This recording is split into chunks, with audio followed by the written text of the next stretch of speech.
Just wanted to give a brief moment to my colleague, Bill Pike. Bill, I'm not sure if you're able to kind of share a little bit with everybody. I know Tom mentioned this earlier as well on the MESA USA curriculum. Thanks, Rudy. The timing was perfect because I just finished picking up Zoe. Awesome. So hi, everyone. My name is Bill Pike. I'm actually the chair of the curriculum committee.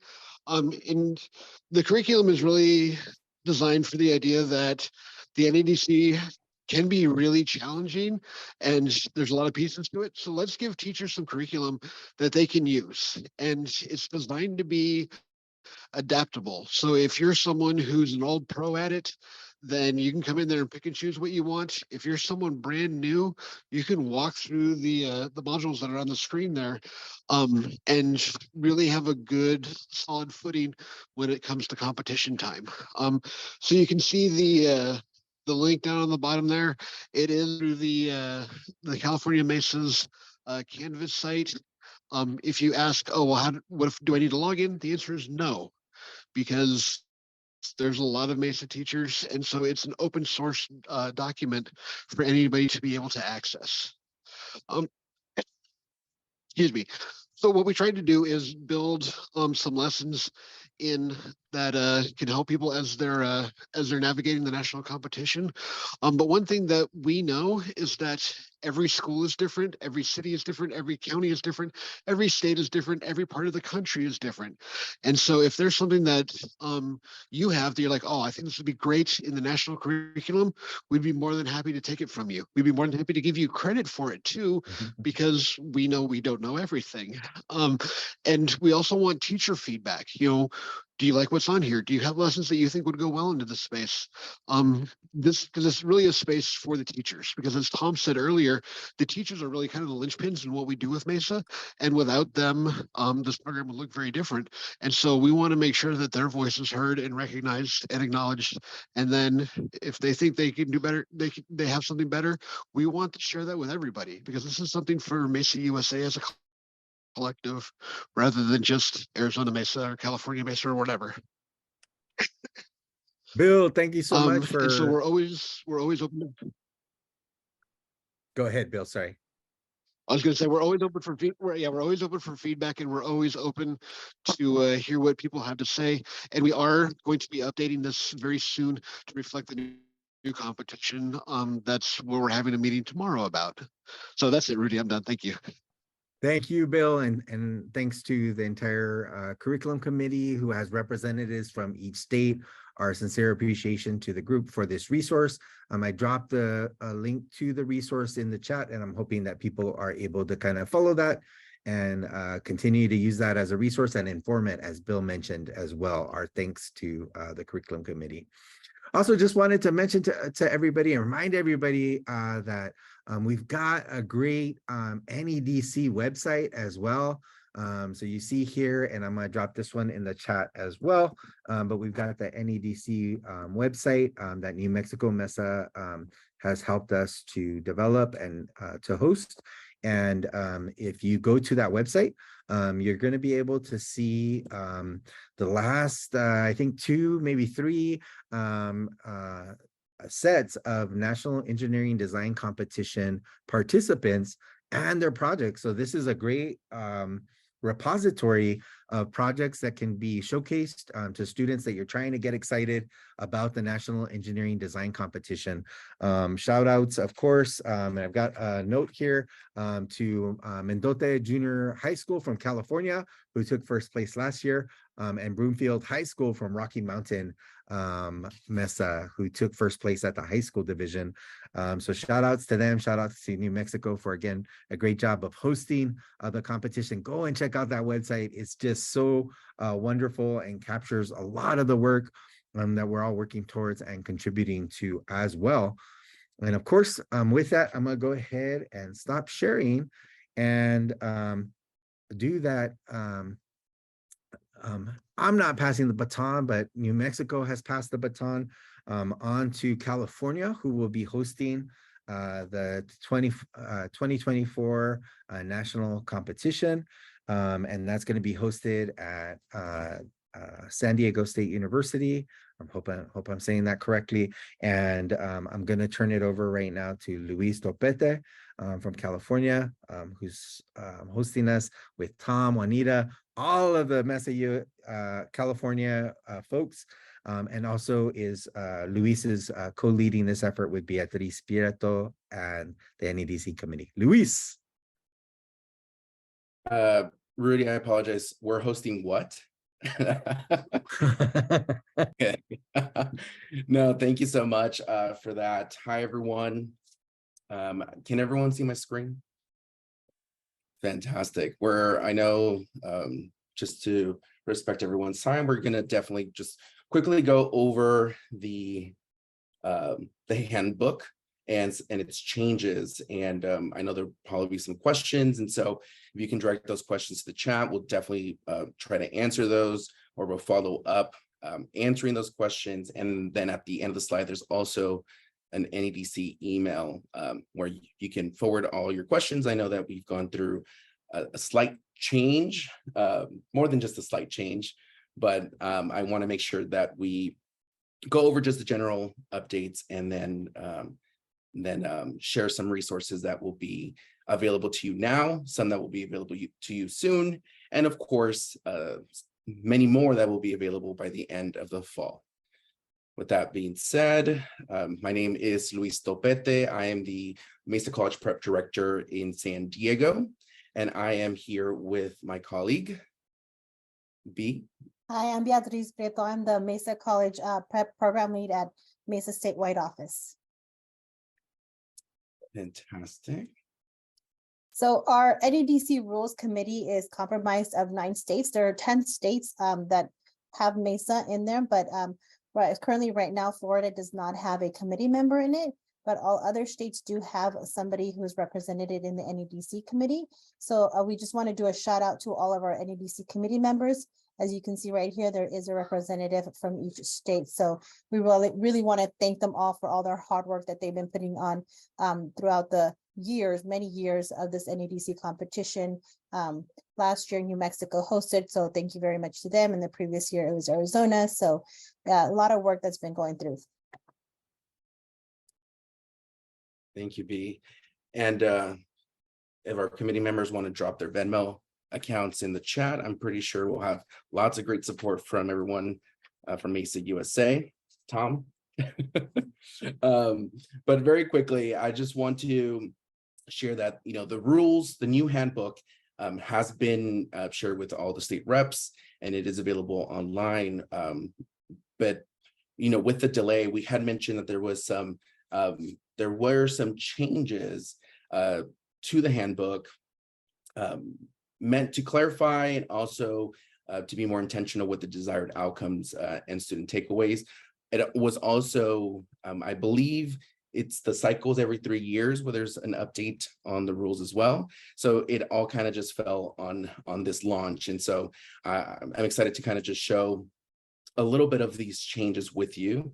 And of course, as a reminder, questions in the chat, or you can definitely follow up with us via email. Now, for the specific updates, we can definitely, these are kind of encompass the general updates that have happened with the handbook. You will see that the competition components have been revamped, and that also includes their rubrics and their scoring. There is other general revamping and clarification across the handbook. We're trying to get down to, I don't know, 3 pages for a handbook for NEDC, but unfortunately that's still in the books. Hopefully we'll get there one day. But most importantly, the theme has updated to designing for equity locally to affect sustainability globally.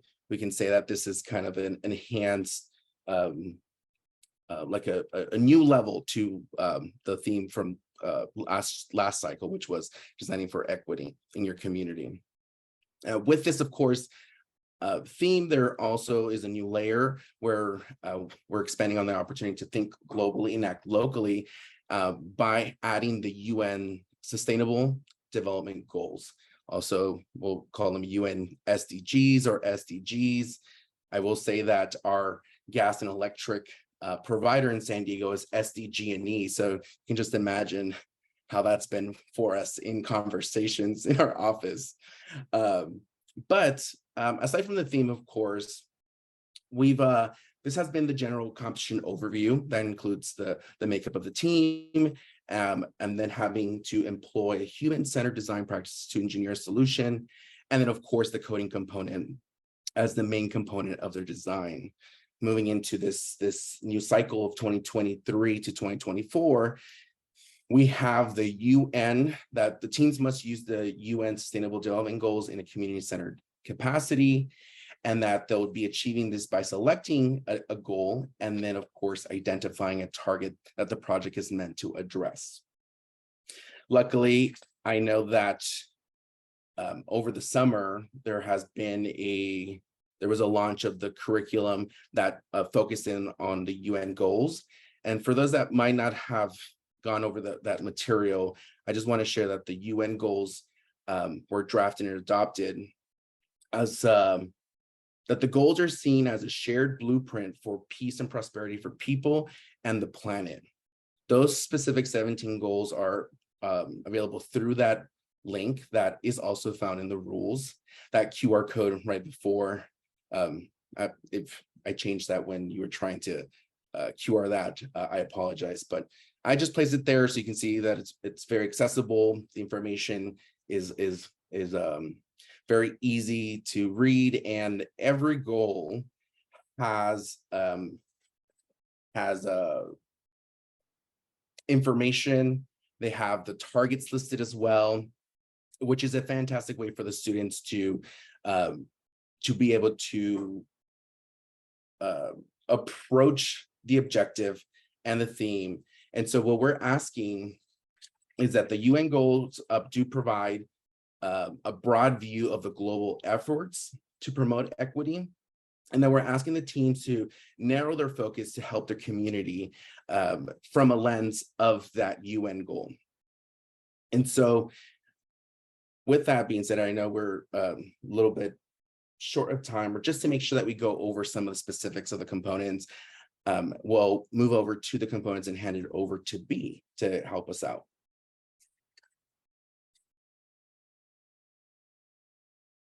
So we've gone, there used to be a technical pitch, a technical interview, and a pitch. So now it's been combined into one. So as you can see the difference, now there is a design proposal, there's a technical pitch, and there's an academic poster and a symposium. So what the committee has done is they have combined the technical interview and the pitch into one. So now it's a prototype pitch, sorry, my son's here, apologize. So now it's just been combined into one. And then, so now the symposium is going to have an interview portion now. So the students are gonna be, as they were before a symposium, they're gonna be there with their poster board, and judges are gonna come up and interview them on the spot.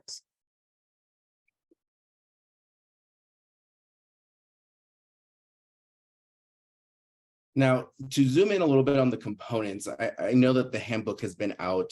I'm going to go over some of the components, review some of the minor details from those components, and maybe a little bit more on the newest components. For design proposal, please note, and I'm going to definitely highlight the scoring now is 40. We always want to make sure the students are looking at the rubrics and looking how that scoring ultimately pushes them towards that first place, second place, and so on.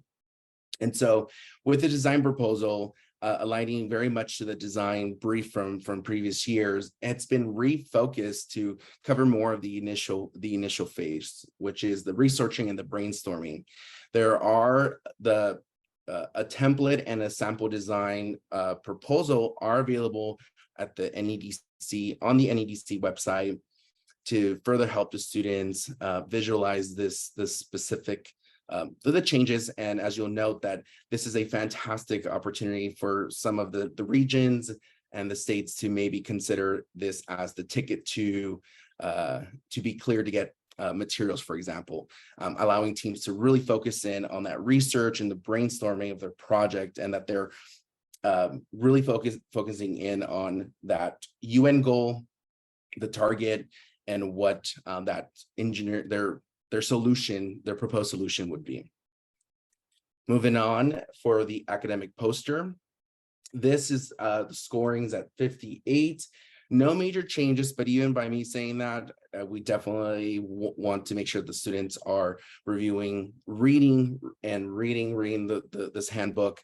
There's slight changes and clarifications in some of these areas. So while I'm saying no major changes, it's still important for the students to and the teams to review these rules. One major update for the academic poster can be directed over to the visual data required. Before, I believe that there was just a note about two visuals that needed to be present on their poster, but now it's been broken down and there's specific information based on that visual data. Okay.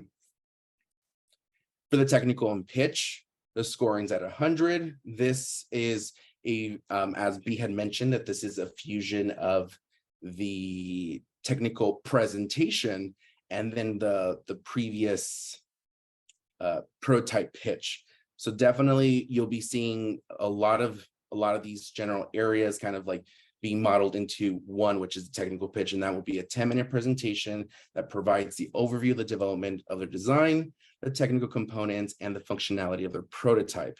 This is not an area for judges to ask questions, and this is meant to be open to the public. Okay. Moving on to the symposium, also open to the public. This symposium is probably the biggest update. While there was a symposium before, this symposium has been updated to be a scored component. As we were all talking about the components and NEDC and the main takeaways, this symposium has allowed us to further place our students in the environments that are very common for college students, for example, STEM college students and STEM professionals. So by being able to define the symposium, we're hoping that the students are further building on that STEM identity and that confidence in being in these areas and building up on that. And so there will be some resources to help the states implement or regions to implement their symposiums. But the goal would be that there will be a set of judges that will come around to the team. The teams will need to share a verbal abstract, and the judges will then ask them 3 discussion prompts. This is not a time competition, but we will have a moderator with the judges that will help the flow of the conversation, because while it's not timed, we do need to make sure that our judges are moving around from team to team and make sure they're gathering their information. Now, one of the major updates as well with the symposium is that aside, I had mentioned the 3 discussion prompts and mentioning that these are the spaces very common and applicable to STEM fields. We've implemented, or we've made sure to have the STAR method included in this, which is an interview technique. When asked a behavioral-based question, this is a foundation, or this is a structure that is definitely commonly shared and for students, professionals to be able to use when answering that.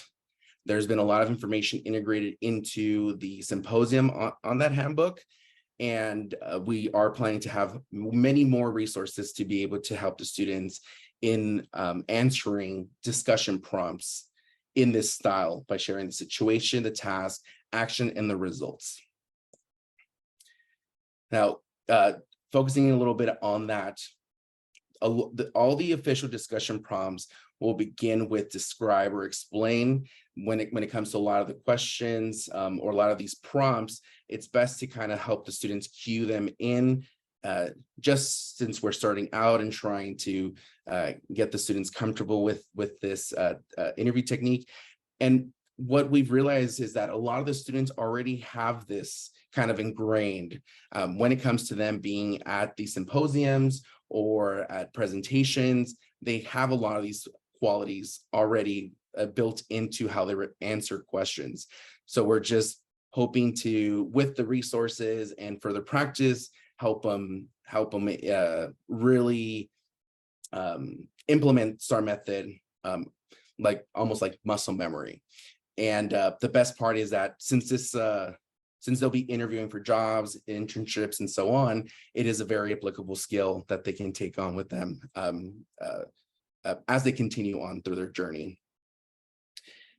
And so you'll see in the rules, last couple items here, you see in the rules that the STAR methods will not be required for clarifying and follow-up questions, because in some of the discussion pieces, just sometimes a question can be answered with just a yes and a no. So those would be kind of the clarifying and following up questions. And to further help students and the team specifically, there are prompt categories and 6 prompt discussions already included in the rules to help the students see those questions. And there will be an additional 6, I believe, or a few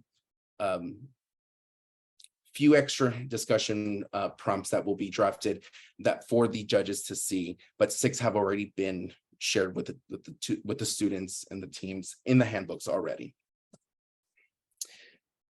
Now I understand that was a very quick overview of the handbook. Due to time, we can definitely continue sharing more, but I will say that the Mesa USA website has already been mentioned, where you can find the competition rules, which is the handbook, the sample templates, a poster template that teams can use. And additionally, as Bill mentioned, the curriculum committee chair, that the curriculum has been launched and available for everyone and their teachers. Definitely focus in on those resources. Fantastic material that can be shared or can be viewed by your teachers to further help them implement all these pieces, like the UN goals, which you'll see that in the section for NEDC curriculum. You'll see that in module 2 is intro to NEDC and UN goals. So the curriculum committee has been working very, very hard to create the resources to better implement these changes for 2023 and 24. Okay.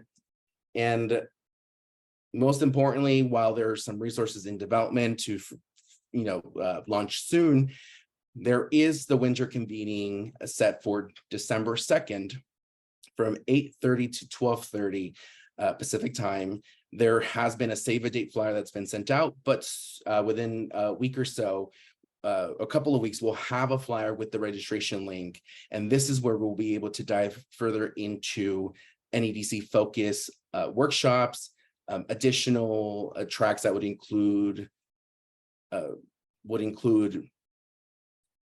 NEDC adjacent skills, and of course, additional professional development for teachers. So please definitely send this out to your teachers and join us as well for that day. But yeah, that's all I have for today. The Gmail is on the screen. Please write that down. It's also in the rules. Any questions, you can definitely send those out our way. Naturally, with all the inquiries, the clarification, all that helps us shape additional resources to better assist you and your implementation of NEDC at your sites. Yeah. Luis, Beatriz, thank you, and the entire NEDC committee. We're just very grateful for all the work that you've done, for being able to kind of share this in such a concise way. It is always such a critical task to kind of really look at this competition. I know that this committee has looked at kind of just the accessibility of the competition to our students and has made changes that are kind of opening up and making it more feasible for our students to consider this most rigorous of competition that allows us to bring our students to that National Engineering Design Competition. So our thanks to you and to the committee for the work. A lot of comments in the chat in regards to kind of just appreciation for the work that's being done. All that while kind of also thinking about and planning for the actual hosting of the competition. We've got a winter convening that was announced right now, which we're really excited for too. It'll be another opportunity for us to come together from across the country and kind of continue to gain more information that we can take forward to our MESA advisors to support our students.